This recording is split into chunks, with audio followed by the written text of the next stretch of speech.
Hello. Okay, it's recording. Amazing. So, welcome to our next edition of In Conversation With. I'm Jamila Ali. I'm one of the start that again. I'm a creator growth manager here at ChloeDigital, and I work with entrepreneurs, digital businesses, creators, and helping them grow and scale and achieve their goals. And we started this series to, lift the lid in conversations that we get to have on a daily basis with creators as they build their businesses, and we work with them on strategies to do so, and just get you involved in that conversation as well, to learn from them, learn how they've overcome life challenges, get a little bit of a different perspective in regards to where the industry is going. And yeah, this is a conversation at the end of the day. So even though it will be a chat between Alison, who I'll introduce you to in a second, and myself, which I'm excited about because I've known Alison for a while now.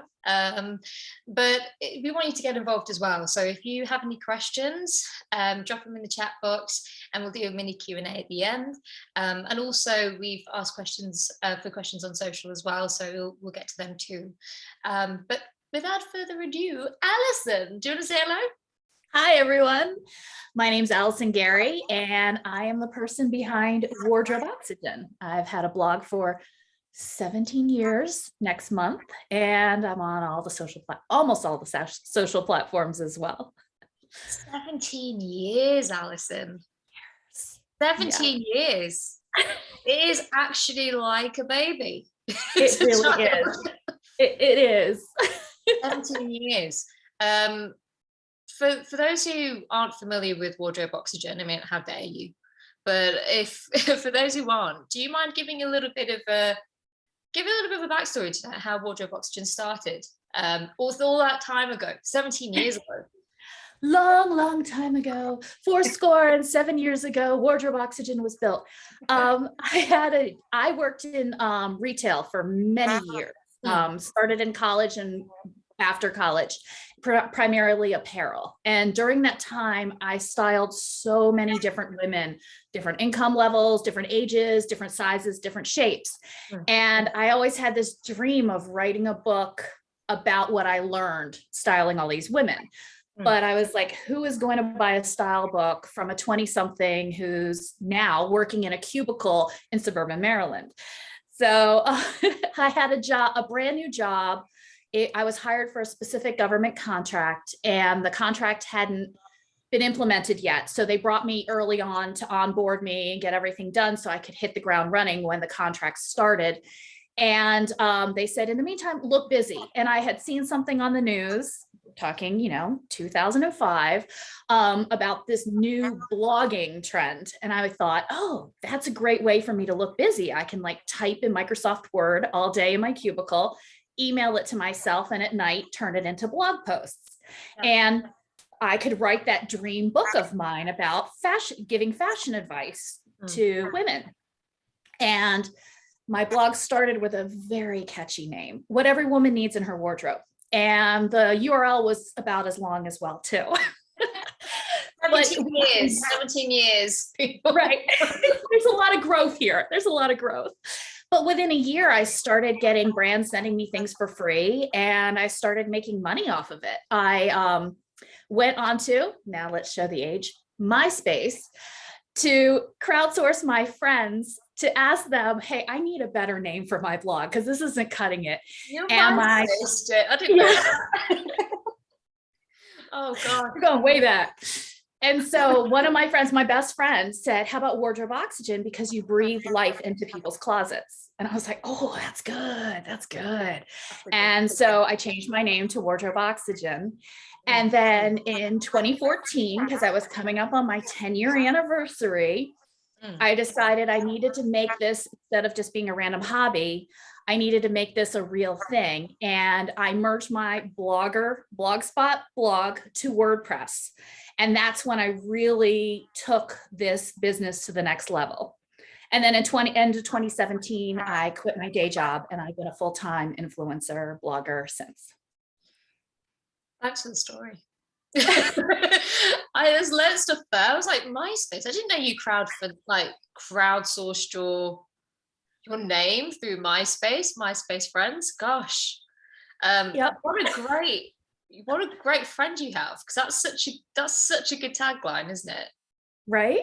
What a really lovely thing to say about your content as well. I know. She's a very good best friend to have. Nice. She's a good friend. Yeah, I'll keep her. So you were on Blogger first, right? And then Correct. you transitioned to WordPress. How long were you on Blogger for? Like, I was on Blogger till 2014, so we're talking 9 years. wow.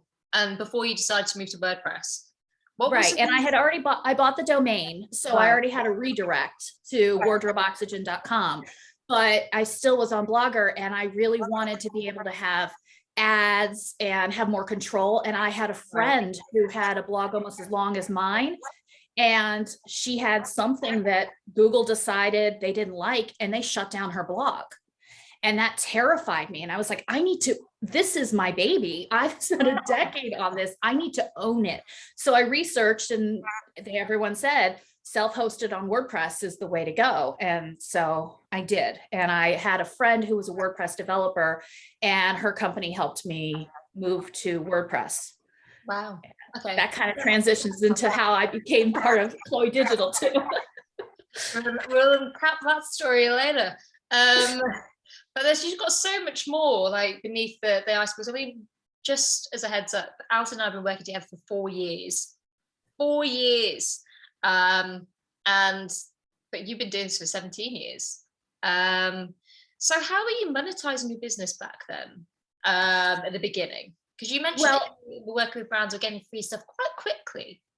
It was this is the best. I had Suave reach out to me, and they had just launched their line of like designer dupes, products. And they reached out and they're like, we really like you. We'd like you to send you some product. And I was like, this is a scam. Why would anybody be sending me free product? So I gave them my name, but I changed the spelling a little bit, and I gave my office address because I was like, I don't trust this. And a week later, this FedEx box arrived full of Suave products. And I was like, what is this? This is so weird. Why would somebody send me something for free? And it just happened that way that brands started finding me. But then I realized that I could, and some would say, hey, we'd like to pay you this much to do this. And I was like, what is this? So I started looking at other blogs and seeing what they were doing. If they had ads on their sidebar, I'd right click to get the code to find out where they were getting their ads from.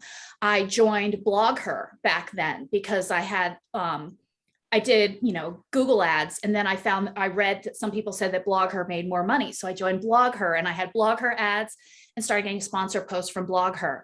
And then I would see other bloggers say, this post is sponsored by so-and-so and so-and-so. And I'd be like, oh, what is that? And I'd find out that it was like some influencer campaign company. So I would join that. And so I just kind of learned from my peers and just kind of went that way.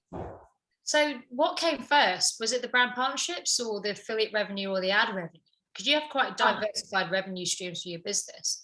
Ad revenue was definitely by far my first one. I had also, throwing it back, I was on the knot.com, and I had, my bio for my wedding because I got married a year before my blog. And that's how I learned HTML, was to create my knot bio. Oh, that's really cute. Right. Oh, that's really cute. Yes. I even had a bio for the color of my wedding, the whole shebang. So I saw in the thread, somebody was like, I can't stand this blogger, and she's so horrible, but she just wrote a blog post saying she made $1,000 last month in ad revenue from hate reading. And I was like, how did she do this? I'm going to go to her blog and figure it out. And I was like, oh, she has ads in her sidebar. And that's how I knew about BlogHer, because she was a BlogHer blogger. And I was like, well, $1,000 a month, sign me up. I never made $1,000 a month from BlogHer. But I signed up, and that was how I first started making income. And then through BlogHer, they offered sponsor posts, which made me realize that sponsor posts existed. Yeah. And so I started reaching out, looking for other avenues from it. And affiliate came later on. I think it was from a sponsor post where somebody said, sign up for our affiliate program, I know the first one that I joined was Commission Junction, CJ. And that had to have been over a decade ago, probably 15 years ago. And so I just kind of slowly learned all of it. I know by 2014, I was already with Shop Style and Reward Style. So I was pretty early on with both of those because I just kept watching what others were doing and learning from them. It's kind of crazy when you think about your journey from that far back and how much digital has changed, right? It's changed drastically. When you think about where you were present, how was social involved at the beginning, and when did you start integrating social into your? I really had no desire to do social at all. I was invited to an event in 2010 with a store, and one of the requirements was to live tweet the event. And I didn't even have Twitter. More important back then. Yeah. Right? I'm definitely, this is like Throwback Thursday, right? I mean, Twitter is still important. If anyone's saying Twitter's not important, it is still important, but usually most people say Instagram is their first, or like Facebook, and then Instagram's their first foray. Twitter was my first. So I not only, in that week, I not only started my Twitter account, I got my first smartphone because I still just had my little flip phone prior to that. And so I was like, well, if I live tweet, I need something to type on. So I got my first smartphone, and that was kind of like my foray into social media. So. This is weird, isn't it? So you were writing on your website. So you were cultivating community through copy, really, through people finding you organically. And I'm assuming you had, because community is a big part of your business now. And we'll talk about that. But I'm assuming you were able to foster community through an on-site presence before quite a while, because social came in a little bit later, actually. That's must be quite a few years before you started with all the Instagram stuff and Twitter. So you were able to foster community on site, really. It's one benefit to actually having started on the Blogger platform is they used to have that little bar at the top that you'd click and you just go to a random blog. And a lot of people found me that way. And then you'd have like the little widget where you could say what blogs you're following and Google Reader. So all of those tools really helped me build my audience. And back then, prior to social media, the comment section was a community in itself. Right. So you would click on the profiles and go to other people's blogs and that whole sort of thing. So it was just a different form of social media, the whole Google Reader blogger world. I mean, even to this day, your comments are a hoot on your articles. It's like a soap opera in your comments. Like, what's going on? Oh my God. It's so fun. It's so fun. And I mean, this is something we'll probably talk about later, but a lot of times I take a lot of my content because I have 17 years of content and I update it with new information, new links, new products, and republish it, and it keeps the old comments. And it's so fun to see people go, oh my gosh, I wrote this 5 years ago. Oh, this is what I think now. So it's pretty cool. So they're commenting on their own comments. Right. Like, well, it's nice that you've been here for that amount of time, but this is a very weird digital evolution. So fast forward to 2017. You just given up your day job. A lot of creators still are juggling multiple jobs, right? And one of the things that we get asked all the time is, when is it? In fact, a lot of the reasons why they join is actually because they want to get to a position where they can choose their passion. What was it what was the trigger for you to go, you know what, I'm gonna do this. I'm gonna invest in this? Well, at the end of 2016, I had this fantastic assistant, Jessica, and we were at a coffee shop and I was talking about like content I should write. And she said, you should write a post about what to wear to a protest march, because the following month was the Women's March 2017. And I was like, oh, good. And living in Washington, DC, well, right outside DC, I was like, I know what to wear to a protest march in DC. I've been to many of them. So I wrote a really thorough post and it went viral. Like there were Facebook groups for every single state and city going to the Women's March, like by bus and by plane. And almost all of them shared my post for advice. And I mean, it was all over Twitter. Cindy Gallup, who I love, shared it. It was really amazing. And I found that this was my audience. They found me and they stuck around. They didn't just stay for the advice on where to wear to a protest march. They stayed for the other advice that I provided. And my site just got so much bigger and I wasn't able to handle. And at the same time, that April, I got promoted to my dream job at my company. This is a job I had been fighting for like, I had been at my job for a decade and I built the position. I trained the person who had the position. I assisted that person. That person was let go. There was restructuring and somebody else came on board and was like, why doesn't Alison have this job? She built it. So I got it, but now I was a mom. I had this very successful blog that I loved. And this job was a job that a decade prior, I would love and go in with all my heart. And now I was just like, it's just too much. I'm working crazy hours. My blog is going crazy. My kid is, I think she was in kindergarten at that point. It was just too much. And so I was really struggling with what to do. And my husband was like, quit. You've been with this company for a decade. You've built so many relationships and you've networked so much that if you take a year off, try the blog, if you fail, you'll still have contacts you can get back into your field. And I was like, that made me feel really like, yeah, I can do this for a year. I can disappear from corporate America for 1 year. And if I fail, I can definitely get a job again, you know? And so, but I just still was hesitant. And then one day they were doing restructuring at my company. My old mentor got let go. And I was just in my weekly one-on-one with my supervisor and I quit. I didn't plan it or anything. You just did it spontaneously. We were talking about my mentor that got let go. And she said, well, you know, every job has kind of like a expiration date on it, you know, and maybe it was his. And I'm like, yeah, maybe it's mine. And she's like, what do you mean? I was like, what do I mean? I think I'm quitting. You know, it was like, I love it.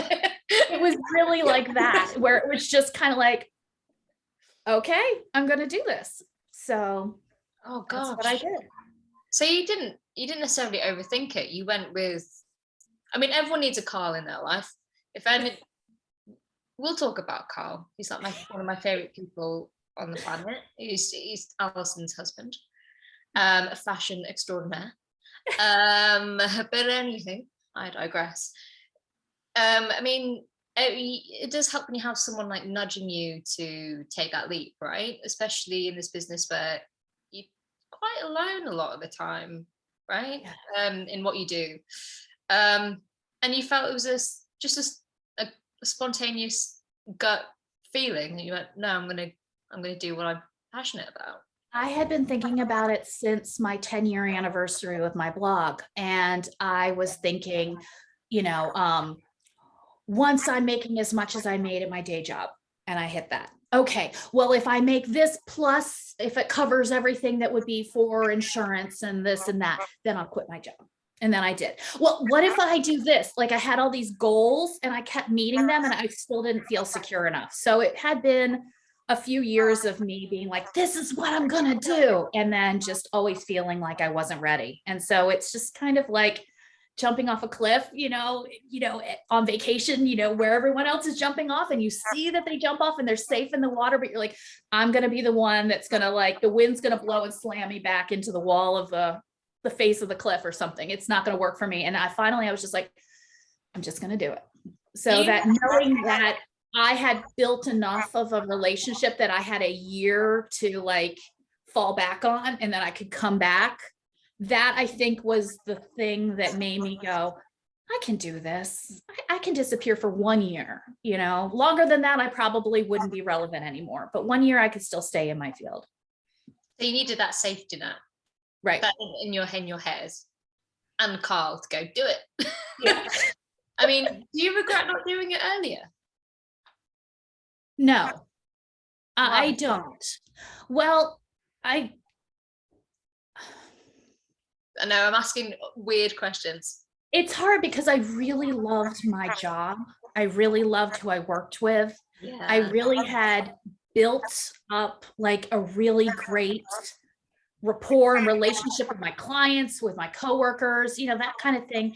And I really had gotten to the point where I had built my before I took that new job, I had built my department so well that it was like such a well-running machine, and we all just like we worked together so well, and I really didn't want to leave the team. And I'd have to say, and like, I'm like, my voice is that voice, but I'm like right near tears, where I think that's the thing I miss the most is the lack of a team, being self-employed. They were great people. So yeah, I know all these years later, I'm still like, oh, I love those people, You're a people person.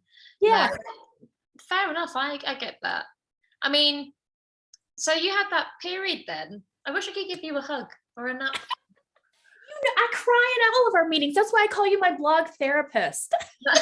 Not to be, again, if anyone's hearing that little snippet and going, it's not that she's why is she making her cry? No, it's because I trust her so much, because she understands my business so well that I cry all the time. Oh, that's really sweet. I wish I could give you hugs. This is the problem. We feel like we're friends, and we live in different places, and so we're just like waiting on that day where we can meet each other, and I could just give you a massive hug. But anyway, I mean, arguably, it's just a means for me to become best friends with Carl, and your pet, and your dog, and your daughter. Let's face it, the whole shebang. So, I mean, I get that. I get that completely. And then also when you have a family, you want to, my husband quit his job to be the stay-at-home parent. And because the blog was so successful, he never had to go back. And so he could stay the stay-at-home parent. And so I am the sole breadwinner for my family. Like, that's it. Prior to lockdown, my husband taught yoga a couple times a week, but that was like, that's any yoga instructor knows that that's not going to be big money. It was me that supported it. So the idea of me quitting my day job, that stability, the insurance, the 401k, the PTO, the short-term disability, that was very risky. So yes, I would say it's a decision that paid off though. Fast forward. I think so. I was just talking with my sister about it, about how like end of every year I sit there and I look at how much have I made, and I compare it to like when I worked in corporate America. Okay, what perks did I have from that, and has it balanced out, or am I kind of overworking myself? Because the goal was not to quit my day job and work more. It was to quit my day job and have more of a life. And so I do this like check with myself, like, okay, maybe I had these many brand partnerships and I made this much money and I did this and I did that, but how's my quality of life? And so is it still better than corporate America? And so far, yes. That makes me happy. That makes me really, really happy. So when we think about the next part of your journey as well, because it wasn't that long after that you joined ChloeDigital, and it's actually, it's 4 years, May. So it's May 2018. So it's actually very timely that we're doing this. Happy anniversary. It's our anniversary. Yeah, we should be drinking. I mean, it's probably a bit too early for you to drink. So what compelled you to join then? Because you must have had this period, where you just quit your job, and you had like a 5 months, didn't you, before you just quit your job, and then you went, okay, I'm going to join ChloeDigital. What influenced that decision? Well, I had, as I mentioned before, I had a friend who was a WordPress developer and had a business on it. And I had a good friend who also was a WordPress developer. And I had hired a person to help with like kind of building a theme and my logo. So I had these 3 people in my pocket that knew WordPress, but they didn't know fashion blogging and WordPress. And so it would be like something would break on my site and I would reach out to them and be like, oh my gosh, my entire site is down. And they'd be like, I can help you Thursday. And I'm like, no, you need to help me now.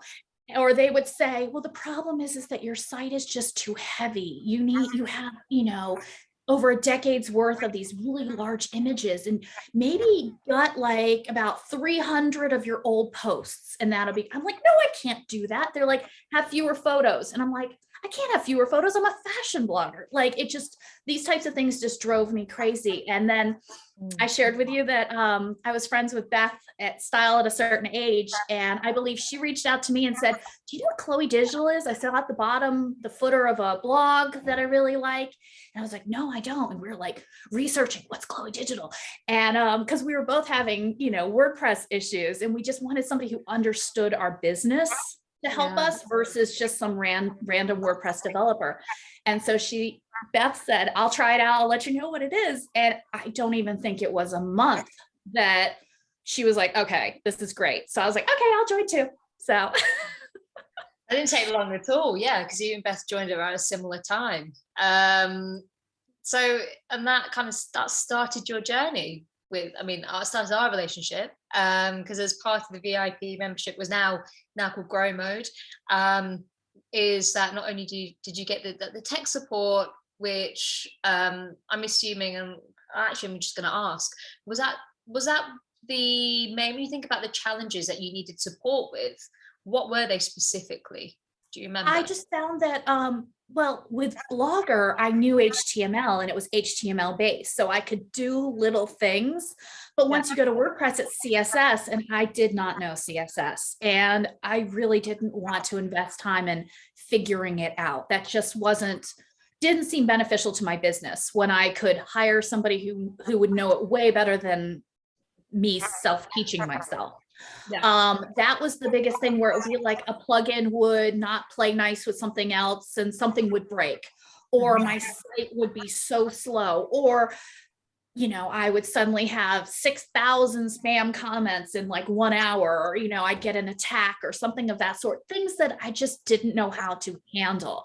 And now that my business was my blog was my livelihood, I needed to have somebody on my team who could be like, I got you. Okay, it's fixed, and that's what ChloeDigital could offer. And it just was such a relief because it seemed as though like every couple of months something would happen and I'd be like, I don't know what I'm doing. And I'd have to beg a friend to help me, and even if I hired somebody, they just didn't comprehend my business and what I truly needed. So it made such a difference. I can't imagine how that must, because obviously I work with clients who have that support and have someone to talk to whether it's a strategy question, which is where I come in, or if it's a question, they need to talk to developers who actually understand how you generate revenue, which is even today feels like the influencer industry doesn't really understand how creators actually make a living, not properly. And so getting support is really difficult. I can't imagine how that must have felt like when you didn't have that support and your site would go down or things would happen. Like, how did that feel? It was terrible because I just felt like I was at the mercy of WordPress, like if something broke, I could have lost everything. Like I didn't know anything. I didn't even know to back up my site until I joined ChloeDigital. Like I had no idea. I was just like teetering on the brink of like collapse, before I joined ChloeDigital. So it was really good because like, I joined at like the base level at first and then worked my way up because I saw the value of ChloeDigital. And just the things like you did an audit of my site and said, hey, try adding this, do this, remove this, consider this. And I was like, blew my mind. I didn't even think of those things. I didn't know they existed. So that really helped like right from the get-go. mean, and then I came in. Yes. And then I came in, the digital strategist. Yeah. And we started working together not that long after, right? When you first Yes. started working at ChloeDigital. What was your main like strategy gripes before you started working with us? Do you remember? I have to say the problem was the lack of a team. I just didn't know anybody who understood Right. my business. Especially by that point, people were getting so into Instagram and social media that blogs seem like that's so passe. We're all now, making videos or making photos, or we're on various other platforms, and nobody does blogs anymore. And I'm like, I have built a very successful blog, and I don't want to let it go. I started because I wanted to write. Like, I didn't start to become, a model. Like, this is what I want to do. And so it was really important to find somebody who comprehended the value of my blog and saw it was important and wanted to help me make it even bigger, even more successful than it was, instead of trying to force me to pivot to something else.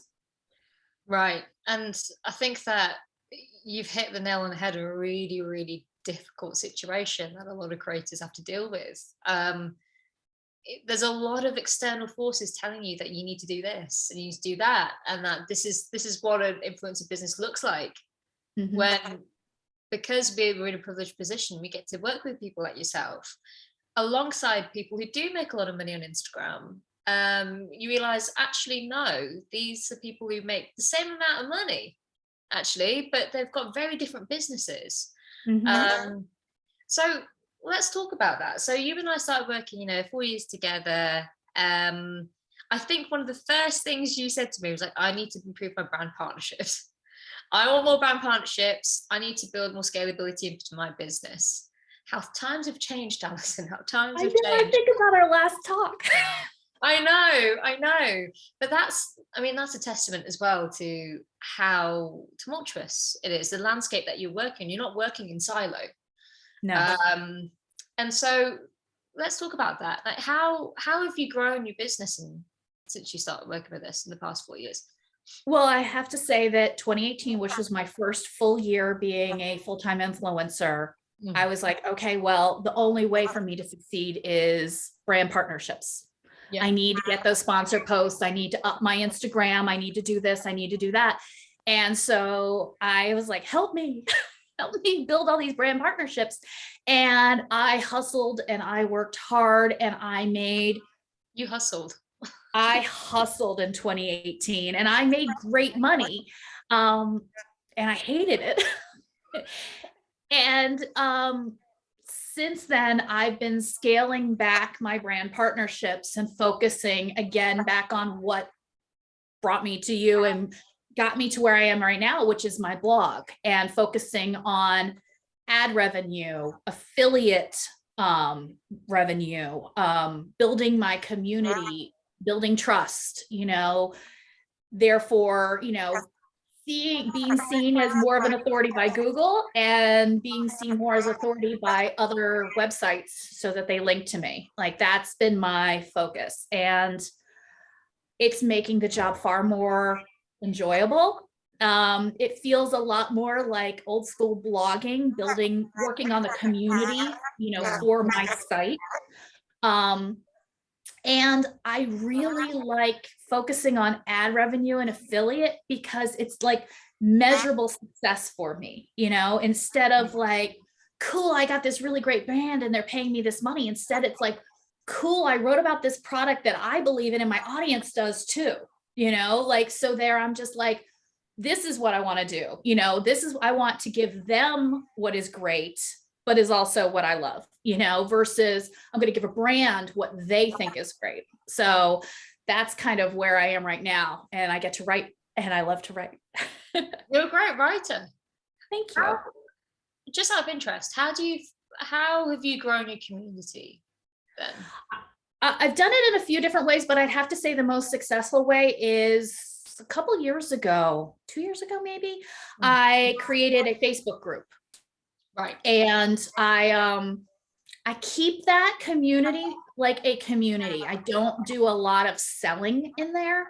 I just let them chat amongst themselves. I'll share my blog posts. Occasionally I'll share like a link to something, but I'm also incredibly transparent. I give them a little bit behind the scenes of my business. I tell them when it's like an affiliate link. I talk about that kind of stuff. And so it creates this kind of trusting community. And it's like over 3,000 people. I'm not trying to make it the biggest Facebook group on the planet, but it's a really awesome community of really awesome people. And they're my people, like we all get along, we're on the same wavelength. And so it really has helped me know what kind of content to create, because I'm creating for them, but it's also for me, so it's also knowing I've got this fantastic group of people who were on the same page, and they'll also be honest with me, being like, yeah, that was terrible, or I didn't like those pants, Alison. I didn't like those. Yeah, pants. something of that sort. I'm like, that's okay, because you're my friend. You're telling me that. You're not like some hater, like you're like, we're trusted friends, just 3,000 friends, I mean, you and I have worked on community management and growing that and building even more of a closer relationship through how you've used content and how you engage with them and how you use your social as well. Mm-hmm. Because you've changed the way you look at social to generate revenue for your business, you are now using it probably in like the original way it was supposed to be used, in terms of just connecting with people, and you've used that to advantage holistically. And I think there's a lot of lessons there that can be learned around how do you utilize your platforms together. What is the point? What's the point of all these platforms rather than looking at them in silo? And I think we've worked together on that, and I think you've done that really, really well. If you haven't joined Alison's Facebook community, I would, but because you'll see some incredible stuff. It's got to the point now where someone will raise a question and the community will answer back with Alison's content without Alison even doing anything. And that's an amazing thing. Once we started seeing that, I remember when we started seeing that, and wow. Awesome. I was like, oh, they're like, Alison talked about this brand 3 years ago. Here's the link. And I'm like, oh. Thanks, guys. But the return on investment from doing that, like you've had to work to do that. And you've had to make decisions about your business. And doing that balancing assessment audit, I'd say, has been really important for those decisions as well, by the sounds of it. Mm-hmm. One of the things I want to talk about as well is that when you talked about the people element and you got quite emotional about it, and that was probably the reason as to why you stayed in your job for so long. And this industry is, as I mentioned before, is very isolating a lot of the time, and it never used to be. Maybe it never used to be. Back in the day, it was very collaborative. It really was. How have you found that in your journey, like the managing that? Because you've been there from the beginning and you've seen how it's changed, and now we've worked together, it's a slightly different situation. It was really collaborative. Like we'd have like awards, that you'd give one another, and you'd say, I saw so-and-so on this blog, and you'd link to it and link back. And even when starting on social, it was a lot of like tagging and mentioning, sharing, and that sort of thing. And it did change a lot. And I think it's when it all became an opportunity to make money, and it's unfortunate because it's not as though there's only one pie. There's a whole bakery full of pies. There is enough for all of us to do whatever we want. And I think my business is proof that we're not all trying to achieve the same things. So I don't understand the lack of collaboration or the strategic collaboration. Like, okay, well, this person has more followers, or this person, has something that's going to benefit my brand, versus just like, this person's really cool and I'm cool and we get along, and, that sort of thing. I miss that. I think I noticed that prior to lockdown brand trips were really great for community with my peers, where, you know, like everyone else is like, "Ugh, they all go to this fancy place and taking pictures and ugh." But what nobody sees is the after hours, we're all sitting around like a fire pit or at a bar or something of that sort, and you start talking past just the, oh, I have this collaboration with this brand, or I did this, and you kind of really get into like, this sucks, I'm struggling with this, you know, this is my pain point, and you start working with one another and you really create friendships. And I really miss those brand trips because they really did help me find a community. I mean, I'm still friends with the people that I met on those brand trips, but it was like that way to meet in person and to have that collaborative experience. And a lot of times with people that you never met before. So it was kind of a great way to, you know, a brand would almost like curate us, saying, oh, I think all of you would get along really well, you know, and be like, oh, you did a good job. Yeah, we get along. So yeah, it's been tough. It's been tougher. Right. So the pandemic really changed stuff, didn't it? It changed.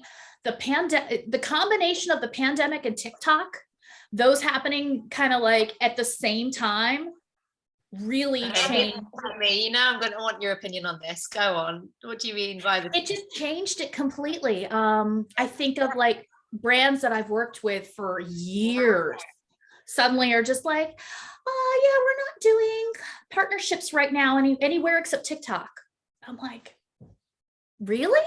You know, like, okay, you know, I just feel like it's like if somebody said, we're only going to do Instagram and we're not going to do anything else.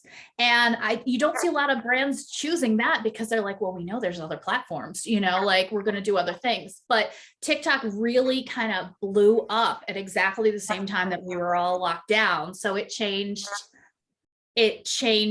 who works at brands. It changed how brands partner with you. It changed how my peers created content, what kind of content they created, where they were creating it. It just changed everything. It really changed a lot. And then fashion changed drastically. Everything changed. So it's interesting because it's Mental Health Awareness Month. And we see a lot of, well, personally, I've been working in the industry for a while. You've been working in the industry for even longer. We don't see, it's not until very, very recently, if we were being honest with ourselves, a lot of any kind of acknowledgement of the mental toll it takes to actually be present in creating content at the level that someone like yourself does. Like it's a lot of work.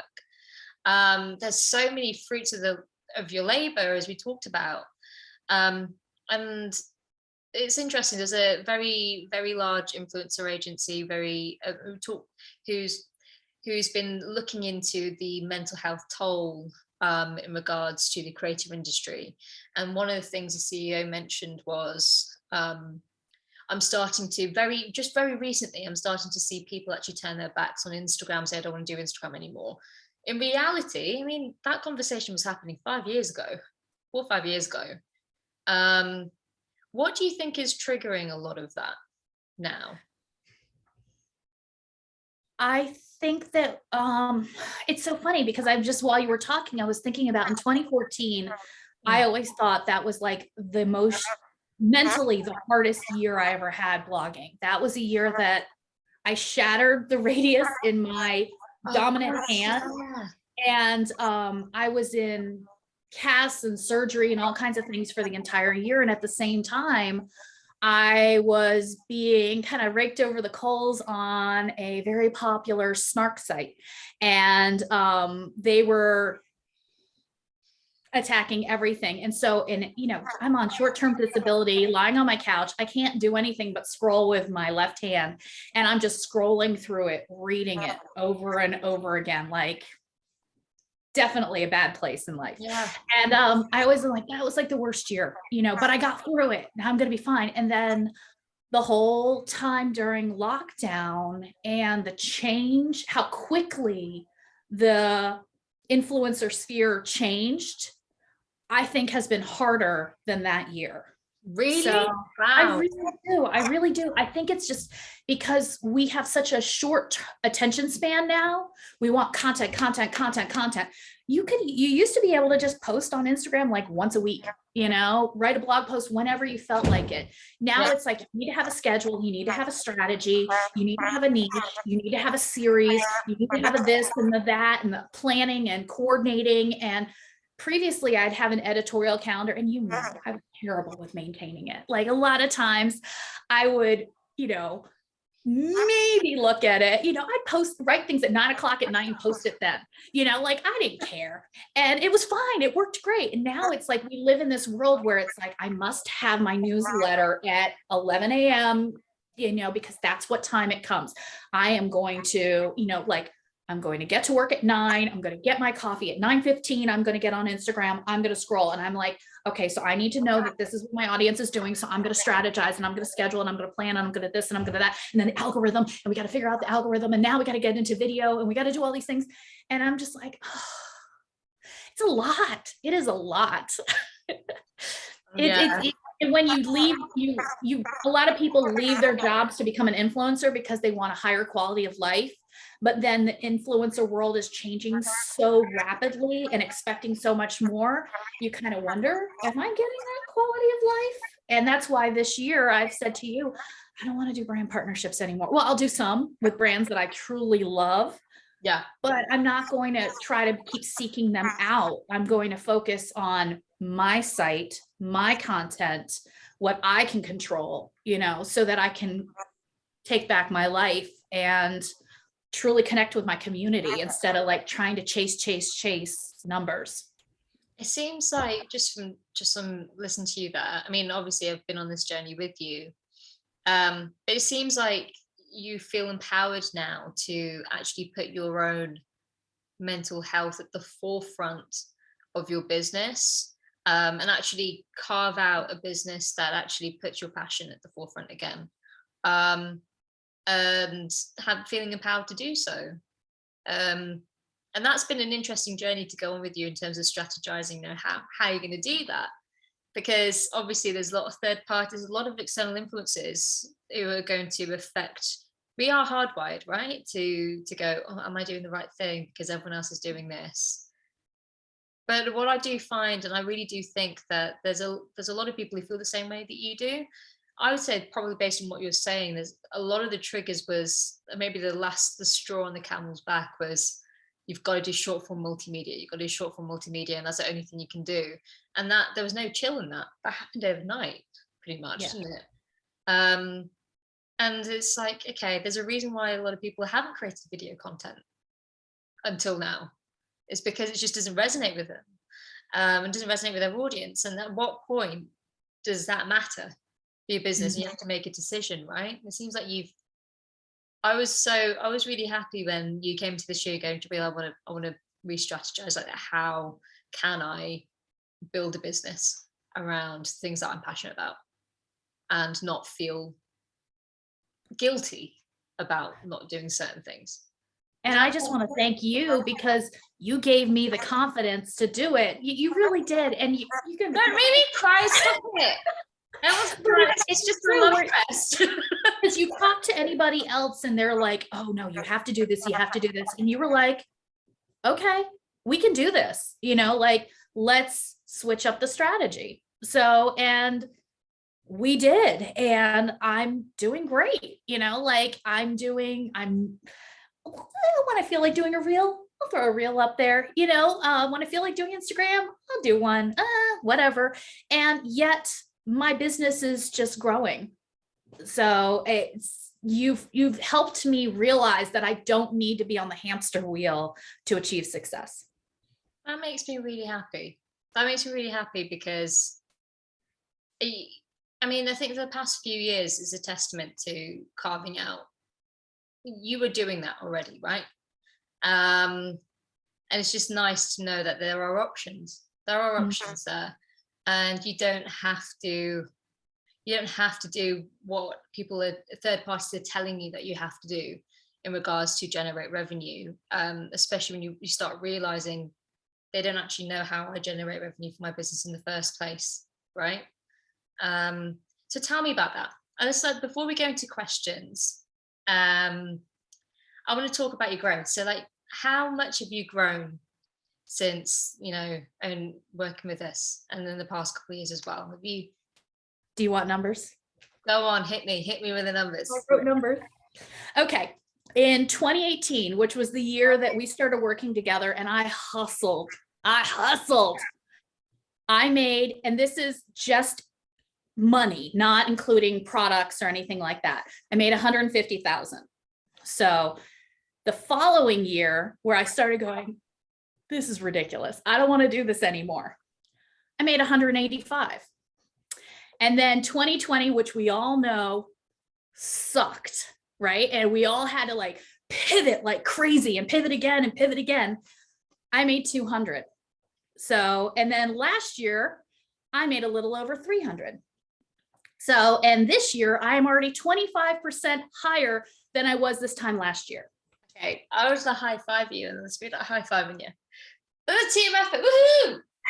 I mean, you're great content. and like, I know I have a lot of my friends who are making much more than I am, but they have a different business from me, and they have different goals, and they have different desires for their life outside of their brand.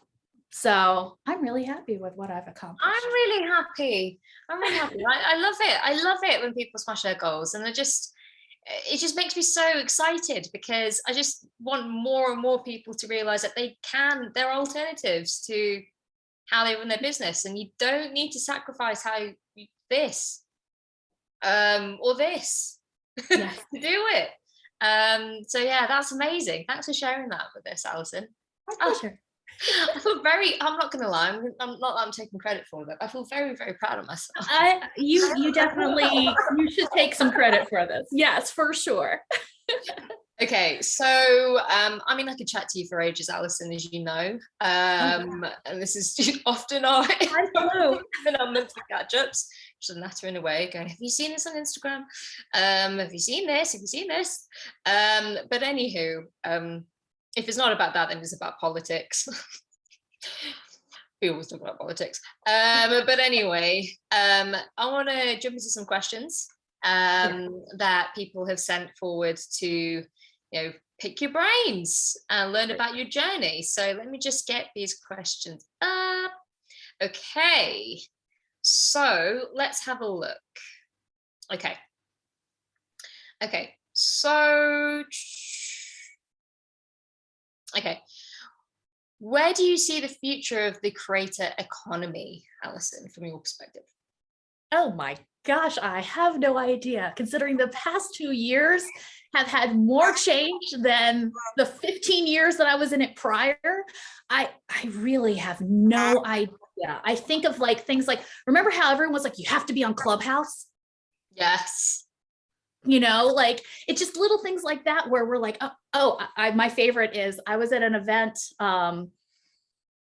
a Michelle Obama event at the White House, and a bunch of influencers are there. I know, it's like one of my pride and joy of my career.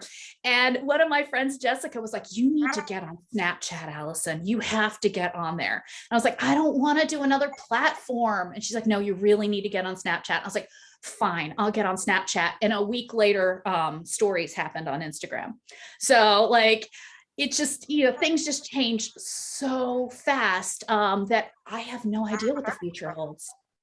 I don't know, but I'm going to keep with my website, because people are always Googling, asking questions to Google and trying to find answers. And with all the Google changes, my site still seems to be doing okay, because I'm not trying to focus on clickbait stuff. I'm just writing true advice, and because I can write a novel like that, so I've got the length, and I have the longevity, and I have the trust, and so yeah, I'm just going to keep writing advice for people like me. I like that answer. So a very specific question in regards to the beginning of your journey and monetizing.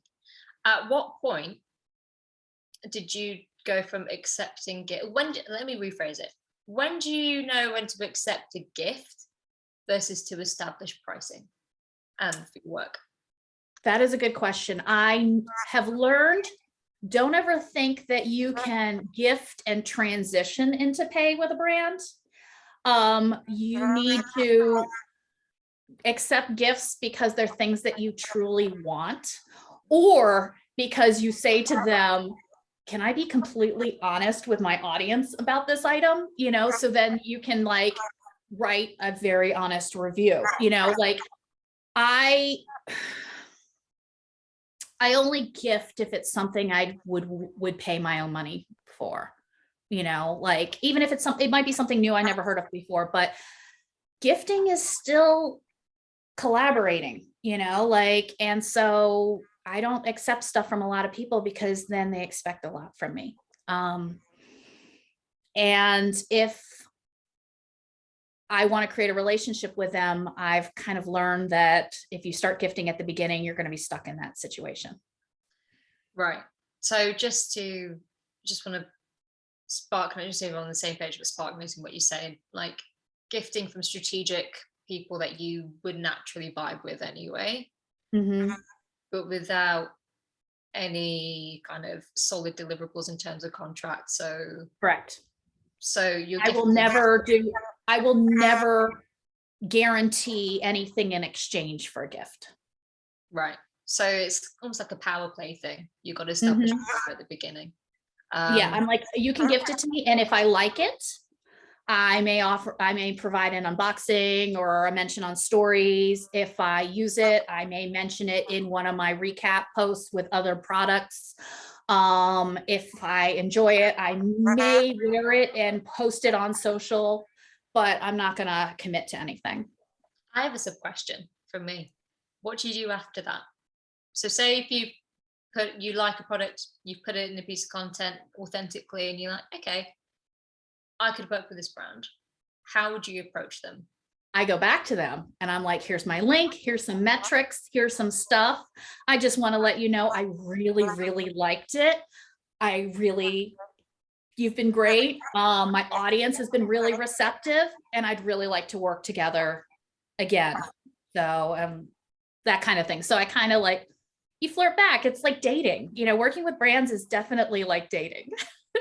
Which I haven't done longer than it's been since I've had a blog, but you know, it definitely feels like, you know, where you're flirting with each other and you go back and forth, and sometimes you get ghosted, and yeah. Oh, isn't it? No, it's interesting though. But what I take from that as well is that knowing your data, knowing your metrics, and oh yes, I'd say because it's a bit of a power play, a little bit of power play. You want to know what you want to track before you actually do post it as well. And you need to know what your strengths are. Yeah. So because they'll be like, well, how many views did you get? How many likes did you get? You know, like I'm like, but maybe click-throughs are your thing, or maybe traffic on your site is a thing, or maybe, you know, what is your thing that makes your business great? Yeah. Sell them that. Tell them this is how cool I am. This is how great I am. This is what I accomplished. So right. I think there's a lot of value. There's so many value nuggets in that. Just what you just said alone. Yeah, understanding your own value is so important. Next question. How did you decide to form a community on Facebook specifically? I saw someone else in a Facebook group talk about it. And then I was like, what they were doing was they were trying to increase affiliate revenue by having a deals and steals Facebook group where they invited people, and they had a VA who was logging in as them and sharing every couple of hours a deal or steal with an affiliate link. And I was like, well, that's cool because they're making a lot of money, but that's not really what I'm trying to accomplish. I really had this goal of going back to basics, old school blogging, and how to do that when people don't comment on blogs really like they used to. And I was like, well, the idea of the Facebook community, I mean, I'm in a few Facebook communities. I'm in like, you know, Forever 35 and a couple other, you know, ones where it's just kind of like just the community making it happen. There isn't really like a leader running the show.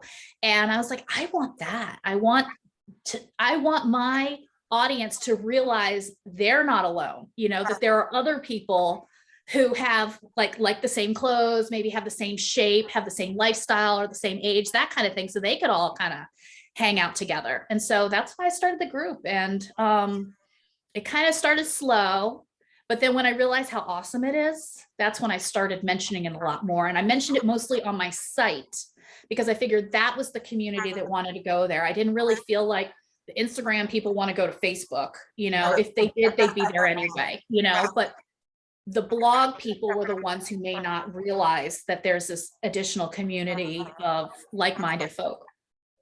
So for those who are thinking about establishing closed communities now on social, would you still use Facebook or would you use something else?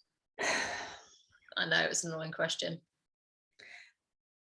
As you know, I've been thinking about trying to figure out an alternative place for a community. And I'm really torn because Facebook is free. And I really appreciate that aspect of it, that anybody can participate. Yeah. And it's easy. They're already there, so it's not like they have to join another thing and go to a different app or different website. Because I know myself, I've joined other apps and websites and I never go there. And I like that it's free. I like that it's easy. I don't like that it's Facebook. So, yeah, I think it's really important to know your audience. Yeah. And if your audience is the type that is willing to go somewhere else, yeah, that might be a better choice. Yeah, I think a lot of it just depends on your audience. Mm-hmm. And the time, I guess, when you're starting it as well. Interesting. Okay, so a couple of last questions. This is an interesting one, and I think it's quite interesting because I know people may not know that your husband does your photography, a lot of photography as well, right? Yeah. But someone asked you, how do you split your time between working on and in your business? I just thought it was quite an interesting question. Oh. Well, I have the space that I'm in is one of the biggest things that I did to separate my business from the rest of my life is I rented office space. Right. I locked down again, having my kid doing distance learning, my husband's home, I'm home, the dog's home. We're all in a house that is not that large. It was a lot. And I found that I was like getting on my computer first thing in the morning and not getting off until 7 or 8 o'clock at night. And it just was because I was distracted so much. I needed to be able to have a place where I could focus and then also have a place where I could close my laptop and end the workday. And so I found an investment was to have an office space. Prior to lockdown, I was a member of a co-working space. I was a member of the wing. I am bringing back some old school stuff here. So I was a member of the wing and I hardly used it because it took such effort to get there. And there really was a lot of times I was just like sitting at a table in a space with a dozen other people. But then a space opened up in my community walking distance from my house where they were renting out offices, an actual individual office with a door. And the price was extremely reasonable. And so I signed up for that. And that was really good for my mental health. And it was really good for compartmentalizing my business and increasing my focus so that my entire life wasn't my business. It was just within these certain hours. I think it's tricky as well when you're the one creating the content and then you're looking at how that content fits into your business. It's really hard to find those boundaries and the structure to make your life efficient in order to transition from one to the other. And I think I'm just adding my 2 cents here as if someone asked me. Like, this is not my interview, but it's a conversation. But one of the things you get asked a lot, I get asked a lot about, how do I take my business to the next level? And you realize that a majority of the people that we work with when we onboard them are spending a lot of their time actually just creating for their business without taking a step back and looking at how, like, working on it. They're too much in it rather than on it. Yes. And I think the conversation that we've had in talking about re-strategizing your business and where you want to create content and reformulating, I guess, to something that you are passionate about and that resonates with you, you wouldn't have been able to do that unless you took a step out. Really. Well, I think of something I'm doing right now is kind of inspired by you. Is that I'm back into creating capsule wardrobes because they are so fun for me to create, but I am creating the blog content first. Yeah. And then I am inspired by what I created to create social media content that corresponds with it. So instead of reinventing the wheel for every single piece of content, I'm taking the capsule wardrobe. I took the stills from it and made a reel. Okay, it didn't do that great, but hey, it's real. Did some own some of the pieces. So I'm now wearing the pieces to make stills and reels of that and sharing that on social. So it's like taking that one piece of content and creating a whole week's worth of social media content off of that one blog post. And so it's not only making my life easier, it's also, it's really promoting my own content, bringing everyone back to the website, which is my goal. So I'm like, as I see in my capsule wardrobe, look at what I'm wearing, like go to wardrobeoxygen.com to see more. So doing that really has made it more enjoyable versus like, okay, I'm doing this here. Now I got to do this here and I have to do this here and I have to do that here. So yeah. So thank you. Thanks. Again, this has just been amazing for me. It's just such an ego boost. No, I'm with you 100%. We've talked about this loads in regards to working. I don't like this saying, but I'm going to say it, but like working smarter rather than harder. Yes. Because if you look at what is needed of you today, and this is actually a good segue to my very last question. Look at what's needed of you today. It's physically impossible to do absolutely everything and look at each thing in silo. There's only so many hours of the day, and especially when you're at the heart of your business, there's only so much content you can create. And the level of proliferation that we're expected to hit in order to hit algorithms, just to stay afloat, because in a lot of cases it's just not physically possible. And a lot of the challenges that we see, especially when people first join, is trying to get a grip on how they can make that process a lot more efficient. And it's really nice seeing you talk about that, because that is crucial. That it is crucial in today's environment. Even in Alison's position, where you proactively going, I'm taking a step back in certain places, you still need to strategize how you're going to do that, because Instagram is still important for your business. Like, social channels are still important for your business, so even if you can take a step back, you can strategize how you're going to do that. It's funny, while you were saying that, I realized that like in 2019, 2020, my goal was I created social media content, and then since I already had it, I would try to make a blog post. And how I've pivoted to where I've made the focus my blog, and then from that I can create social media. It's so much more calming for me because I'm still putting my baby first, So yeah. Good nuggets of advice then, wisdom there from Alison. So our last question before we call it a day. Again, I could talk to you for hours, but you've got so much more to give. So my last question: what would be your advice for a creator starting off, or actually no, for creators trying to crush 2022? What's your big piece of advice you could give them?